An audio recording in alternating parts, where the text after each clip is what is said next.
బజ్జీలో వేసుకునే వాము గింజలు చూడండి ఎంత బాగా వేసామో మనము. సాయిల్లో వేసిన తర్వాత ఒక 3-4 డేస్కే వచ్చేసాయి మొలకలు.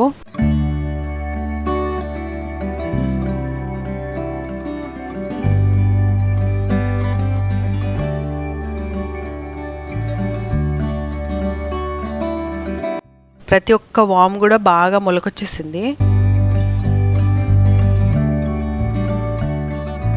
ఇది నార్మల్గా లీఫీ వెజిటేబుల్ లాగా వాడచ్చు, చాలా బాగుంటుంది.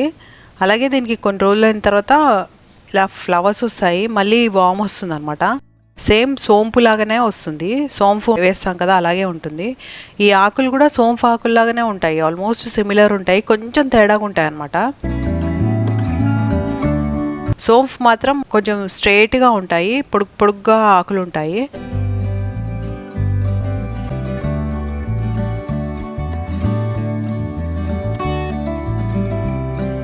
వచ్చేసి ఒకే ఆకు ఇలా పువ్వులాగా ఉంటుంది అనమాట, అంటే ఇలా బ్రాంచెస్ లాగా వస్తుంది అనమాట ఆకుకి.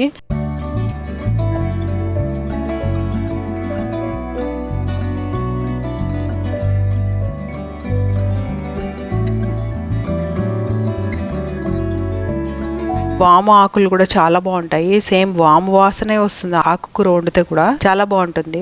నార్మల్గా మనం జనరల్గా వాము ఆకు అనేసి ఒక పెద్ద ఆకు చూపిస్తారు కదా, అది యాక్చువల్గా క్రోటన్ ఆకు అనమాట, వాము వాసన వస్తుంది కానీ అది. మరి దాంట్లో కూడా మెడిసినల్ వాల్యూస్ ఉన్నాయేమో తెలీదు, దీంట్లో మాత్రం చాలా మెడిసినల్ వాల్యూస్ ఉన్నాయన్నమాట ఈ ఆకులు మాత్రం. మనం వాము వాడతాం కదా, అంటే గొంతులో గరగర అయినప్పుడు అలాగా, ఈ వాము గింజలు వేసిన తర్వాత ఈ ఆకులు ఇలా వచ్చాయన్నమాట, ఈ సీడ్లింగ్స్ అనమాట. దీని మీద ఆకుల మీద వాము గింజలు కూడా మీకు కనిపిస్తున్నాయి చూడండి, చాలా బాగుంటాయి. సేమ్ మనము ఈ ఆకుకూరలు ఎలా వండుతామో అలాగే వండుకోవచ్చు ఇవి.